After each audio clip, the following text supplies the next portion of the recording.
For years, all of you have been investing in cybersecurity, in upskilling your own team, yourself, getting the certifications that you need from CSA and elsewhere to make sure that you really fortify your cybersecurity programs at your institutions, at your firms, at your organizations, right? And that's because that's your primary responsibility. That's the ownership that you have. But with the emergence of fintech, right, and also with legacy software providers now moving more towards a SaaS model, which is absolutely fantastic for the industry. It accelerates innovation, increases efficiency, but what it's also introducing is an element of risk that is getting further elevated, which is third and fourth party risk. What do I mean by that? Right? We've been talking about it for the past 2 days, and certainly there'll be a lot of sessions on this tomorrow as well. But the overall digital supply chain, if you kind of think about it, is changing the dynamics of how we manage risk today. So your programs, your policies, your standards, your frameworks, your control programs are more focused towards your own environments, right? And how are we going to address this really change in digital supply chain risk that is being introduced with the emergence of organization more moving towards a SaaS model? So I'm Aly Farooqui. I'm the Chief Risk Officer for IBM Cloud. I've been with IBM Cloud now for 2 years. Before that, I was the chief auditor for a company called Fiserv, which provided financial services, technology, and payment solutions to over 6,000 banks globally. I'm joined here by Amar Saini, who is the Senior Vice President of Enterprise Technology Risk with Truist Financial Corporation, one of the more prominent banks in the US. Also have Raja Sambandam, who is the State Chief Information Security Officer and also the Deputy Chief Information Officer for State of New Mexico. And we put together this fireside chat to really get a public-private point of view on addressing digital supply chain risk that we are all facing cross-industry, regardless of which industry you operate in. So thank you for being here today. So maybe, Amar, starting off with you, we are already in a hybrid multi-cloud environment. There are SaaS solutions that you are utilizing, your organization is utilizing on a regular basis. So first of all, it would be great for the audience here to understand a little bit more about what Truist has been doing on the cloud journey on hybrid multi-cloud, and what are some of the unique challenges that you are facing and how you've been addressing them. Mm-hmm. Yeah, so as most of you may know that Truist, we just came out of a merger. It was a merger between SunTrust and BB&T, both equal-sized banks to make, seventh largest bank now. So our journey has been kind of evolving. We came from two different organizations that had different views of or appetite for cloud. So we're in the process of kind of harmonizing our kind of risk appetite within the cloud, as well as our standards and governance practices. We are a multi-cloud and hybrid cloud. We have some applications that were greenfield applications, especially client-facing applications, and then we have others that are lift and shift, depending on the need of the business. So that's our current environment right now. Excellent, great. So Raja, from a public sector standpoint, and you were in the financial services industry before that, right? Right. So it would be great to get your perspective on what state of New Mexico is doing and what generally the states are doing, right? Sure. As it relates to cloud. Yeah. So let me take the later part first. What is the public sector, especially state government and any local government and tribal territories are doing? The existing approach is very federated, right? That's the model that they grew up in. So what we are seeing as a trend is some level of consolidation, some type of centralized management, maybe more like a cloud broking services in terms of hybrid multi-cloud. So I agree with what Amar was saying. So that's the trend that I have personally observed, at least in the state government or the public space. Feds took the approach in the past, maybe 10 years ago, jumping with both feet in as cloud first. That is not the case anymore. It's more like cloud smart. assessing the risk, understanding what is that needs to be in the cloud. Is there a need for us to be in the cloud? And is scalable computing is the need for that business practice, right? So those are the things that I see as the trend that's driving the cloud basis from a state government organization, or at least from the state government ecosystem standpoint. In fact, when the two banks, when we were merging, one of the first things we did was, thinking about the use of the cloud, the appropriate use of it. We came up with what we call a fit for purpose strategy, and that was to deliberately identify value, specific controls that you'll have for the workload, etc. And so that's helped us as we've kind of evolved. We're at a point now where we need to get even advance that even further in terms of our governance and operating models. Mm-hmm. Yeah, definitely compliance plays a role because having been in a highly regulated industry in my past, banking and financial services, then moving into public sector with tax and revenue, and working on the various compliance mandates, right? That is one of the hardest path for us to navigate. Most of the federal mandates cascade downstream, like, for example, CGIS, FERPA, HIPAA, you name it, right? All these acronyms play a role at the state government point of view because there is some federal connection at somewhere. And then we need to have that risk, one, identified, and then how do we go about managing and maintaining that compliance posture along with the security posture and de-risk this third-party and fourth-party risk associated in that ecosystem, right? So lately, rather than a cybersecurity practitioner, I would turn more into a risk manager and mitigate risk, understand the compliance aspect of various elements that we are working through, and then on top of it, lay that foundation or the layer of cybersecurity hygiene or cybersecurity practices. So that is what I see as a trend that is evolving. So that's great insights. I think you are both probably seeing this, right? I'm sure with the agencies that you oversee in New Mexico and the departments and the businesses that you support at Truist, which I mentioned in my opening remarks, with the emergence of fintech. One of the things that I did not coin, the statement that the only thing changing faster than technology is consumers' expectations, right? And to meet those expectations, you have to make sure you're innovating at speed so that you can meet the demands of your customers, right? Might it be a state department, taxation department, workforce department, might it be wealth management, lending solution, or the end consumer. So with the fintech emergence, which provides a lot of opportunity for moving fast, having the best of breed technology, and also provides a level playing field, right? So Truist is a large bank, but also a community bank can now utilize the same fintech to provide the same level of service to their banks, which is absolutely phenomenal, right? But from a standpoint of risk, that SaaS provider or that if we maybe take a step back, that solution that you used to run on-prem before in your own data center is now moved into a SaaS model and is running on some cloud, right? So as a heavily regulated business, how are your regulators viewing that, and as a risk professional, how are you viewing it from a full stack standpoint? On before I could go touch the data and the systems in my own data center, now I have to deal with a third party, but then I also have to be aware of the fourth party and the nth party that comes behind it. Right? I mean, we're definitely seeing a lot of additional scrutiny by the regulators into this fourth party arena. And so we as a bank, as you said, once you start the digital transformation, it's table stakes to have speed and agility. So we're things that we're doing.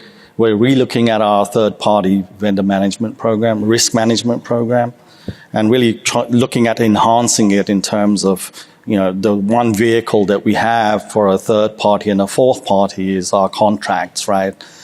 So really being more specific about risk management expectations, not only of the third party, but of the fourth party in terms of continuous monitoring metrics that we would expect to be able to see from the third party, of the fourth party. So these are kind of things that we're doing. The other thing we're doing is really looking, taking a risk-based approach, but looking at it from our critical business processes. So working from them and working our way through mapping dependencies on fourth parties and third parties and fourth parties.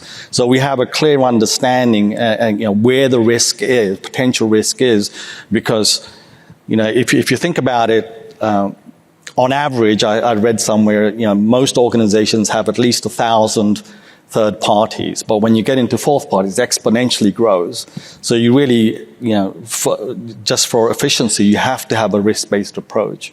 And that's what we're looking at to enhance our third-party risk program.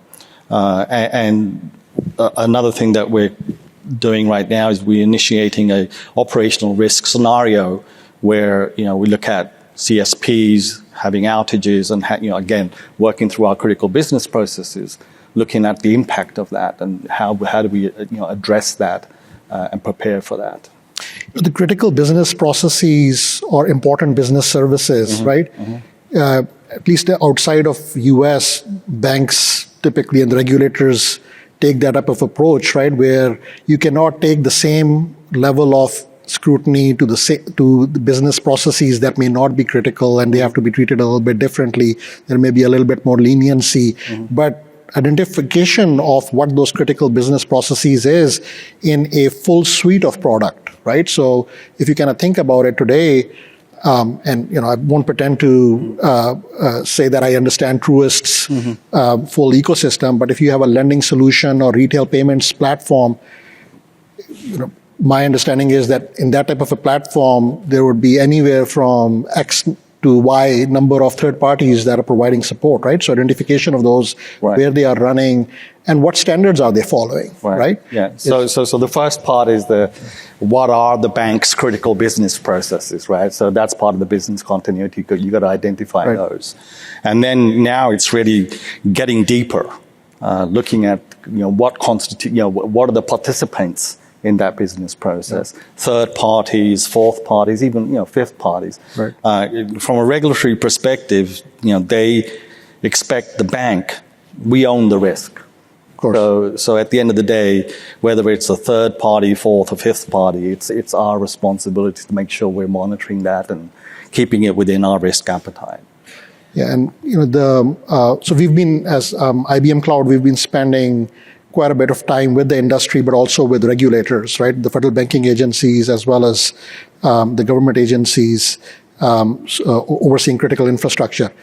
And one of the things that is consistently top of mind, right, is third-party risk for them and fourth party. But the point that you made, right, especially in the context of financial services, you can't say, well, that cloud provider has a contract with a SaaS provider, so go talk to them. Right, the responsibility, the buck stops with your organization, right? So that's an interesting dynamic in the financial services industry for sure, right? Raja, from a state standpoint, I'm sure the various departments and agencies that you have all have various demands of SaaS solutions that they want to use. How are you managing that portfolio? Yes, so as I alluded earlier, we are multi-cloud, hybrid cloud with multiple vendors. So with that said, for us, the complexity, sitting where I am in my current role, the complexity is multifold, right? Amar can allude to saying, I'm in the financial services or in the banking sector. For me, every possible sector exists. Right? So the state has 76 departments, agencies, boards, and commission. So my risk is spread across. On top of it, we had the complexity and the compliance layer of, being transparent government and making information available that can sometimes allude to, the inner workings of the state. Right? So we need to be cognizant, and our supplier risk is also pretty broad. So we have a separate agency to go through the procurement process and state pricing agreement and whatnot. Then on top of it, we also work with the feds, the General Services Agreement, and any agreement that they have. And then, of course, we also work with the National Association of State Procurement Officers, which is another layer. So the complexity are multifold, and taking it to the third-party risk level and even fourth-party or nth level, right? It's very complex, and we got started on it, and we are still learning. And this is where the President's executive order is also going to add some role as it relates to IT or the IT environment in terms of application development. One of the executive order requirement is somebody needs to vouch for the authenticity and the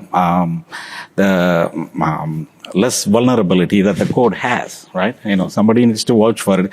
The way to simplify it, I would say, this is the Sarbanes-Oxley version of somebody, vouching for the software code and the credibility of that software code, that it does not allow for other vulnerabilities to, materialize within your environment. So these are things coming, right? Between Zero Trust and somebody vouching for the, cyber hygiene of the code and whatnot. Yeah, is it going to improve the cybersecurity posture? Definitely, it's going to improve the cybersecurity posture. But prior to that, we have a lot of homework to do. We need to understand the risk profile of, what is that we are dealing with in terms of the data? Who owns the data? What is the compliance framework that we are going to operate under? So, for example, in a state environment, the state subscribes to, many states do, not just New Mexico, many states subscribe to the NIST 800-53 because it's the most flexible framework that's out there. So we can crosswalk any mandates, any compliance mandate through the control framework, gain a better understanding of it, so that we can draw the clear delineation saying, okay, in terms of roles and responsibility, where does the CSP's responsibility end, and where does the software service provider's responsibility begin? Because if you do not understand, or if it is hard for you to walk through that business process and gain an insight into where the roles and responsibilities differ, you may not have an effective risk management program. So those are some of the things that we are trying to, gain a better understanding of it, address through the contractual terms and conditions, and then through compliance aspect as well, and make sure that cybersecurity posture is not compromised due to this complexity. So, IBM, as our pedigree, we try to solve hard problems that others can't solve, right? That's sort of what we've been doing for over a century. So what at IBM Cloud, the approach we are taking in solving for this problem, we started off with, we have to solve for the heavily regulated industries first, and then that would cascade to other industries as well. So we started with financial services and got together a council, right, which Truist is part of, Council and Community of Financial Services, CIOs, CTOs, Chief Information Security Officer, and Chief Risk Officer, because oftentimes the second line and the third line is forgotten. You got to bring them in. And said we have to solve for this problem collectively as an industry, right? So a standard was formed specifically for financial services. Now, before you start to react, there's another framework out there. Yes, there is. But what we are trying to do there, working with Cloud Security Alliance as well as our friends at Cyber Risk Institute, is making sure that there is harmonization, right, around the frameworks, so that we don't get into a battle of frameworks and cause much confusion in the industry, right?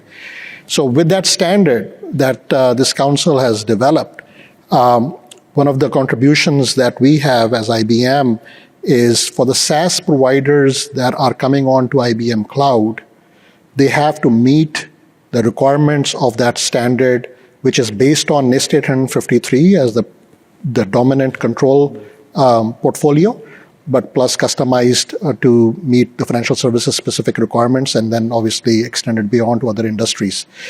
But the problem to solve was, okay, if you have the SaaS provider meeting that requirement, and then we can show it to the clients, great, but what about the cloud provider itself?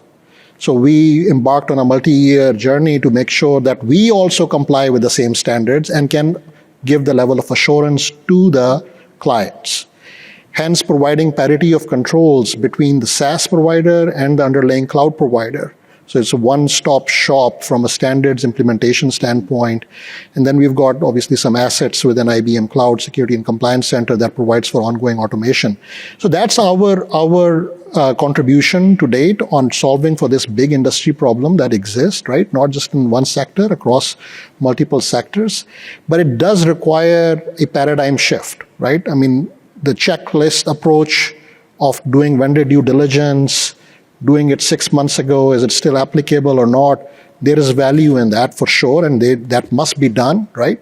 But it does require this paradigm shift that we have been embarking on now for some time.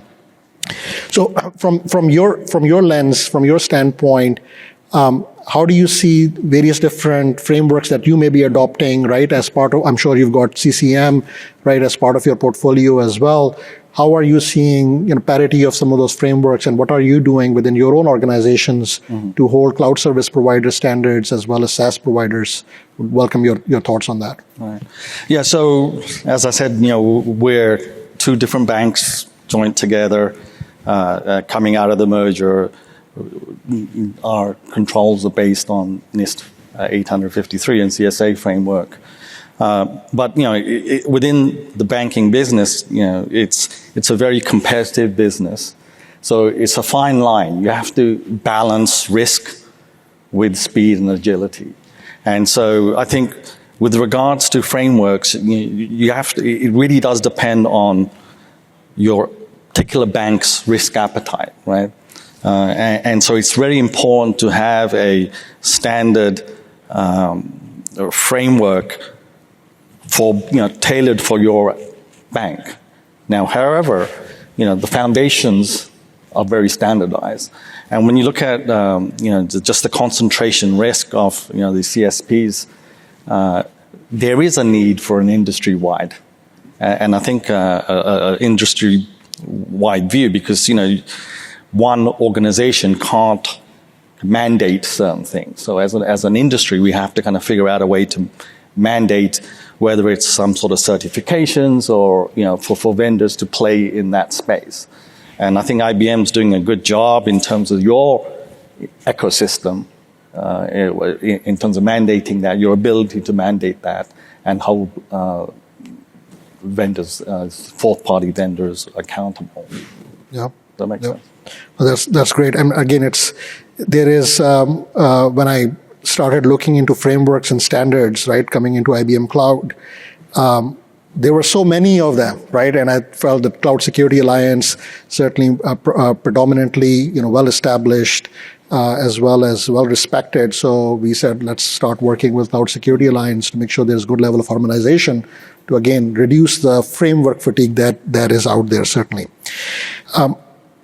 Raja, from your standpoint, we've heard again this morning and as well as at the CXO Summit yesterday, there seems to be far more appetite on private-public collaboration. Absolutely. To addressing some of the challenges that we've seen to date, right? Mm-hmm.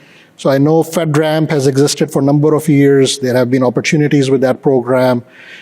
What are the states doing, right, as you are looking at cloud providers as well as other suppliers who are operating in cloud and enabling business with them? So would you be surprised if I told you there is something called state ramp as well? So no, I would not be surprised. Why not? Right.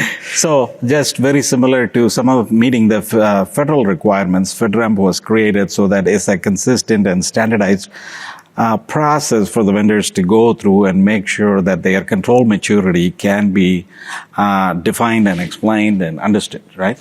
So very similarly, the states are also going through a state ramp certification.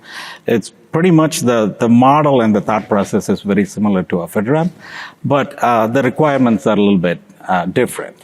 Because if you had to follow the NIST 800-53, states do not have any high-level requirement, right? We are not Department of Defense, or we don't have any defense pieces of information for us to be worrying about a high level of security standards.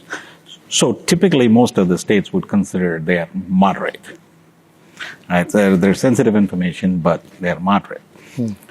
So taking that into consideration, to make it easy for the vendor community and the supplier ecosystem, so the states are working, and it's pretty decent. It has matured through its iteration, and state of New Mexico is also a sponsor to that program, as other states are. So that is evolving. That is one. But in terms of keeping that process simple and not make it any further complex, the key is understanding the control framework. Whatever the framework is, as Ali, as you said, there are multiple frameworks out there, but pick the one and stick to it so that it's easier to standardize and simplify, and we can speak the same language, so to speak, with the community, with your critical vendors, with your trusted vendor partners, so that it is not different in your realm of the game and it's not different in their realm of the game. So I think the key is to define it, make that understood to your supply chain ecosystem, and then follow that through a set of principled approach, right?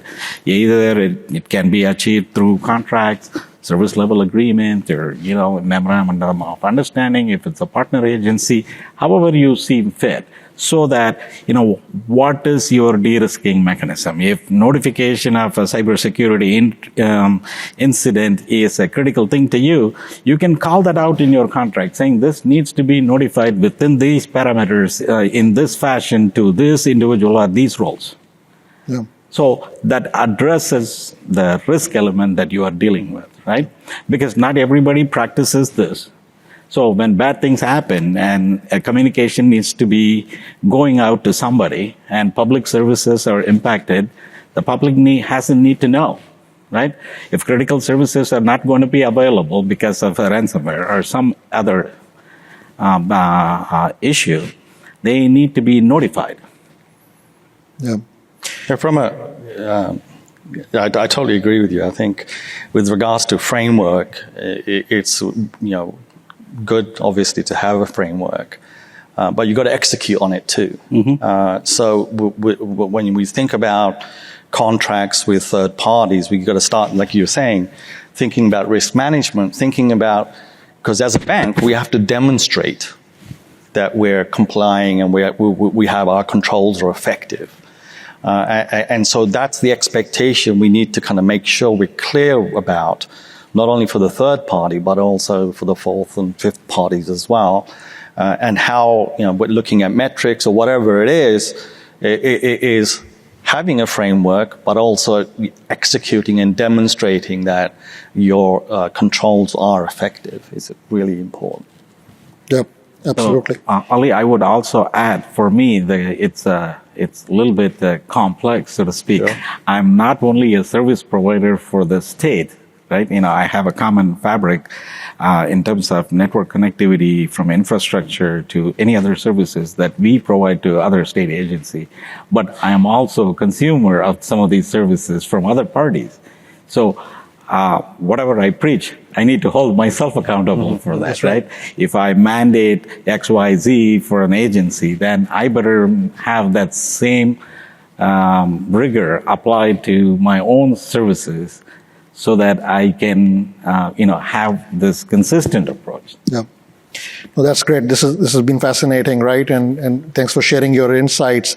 What key takeaways from me, right, out of this conversation has been, obviously the SaaS solution, the ISV is moving to a cloud delivery model, opens and unlocks a lot of new opportunities. Absolutely. How do you hold those parties and the underlying cloud provider to a similar level of control, expectation, and requirement?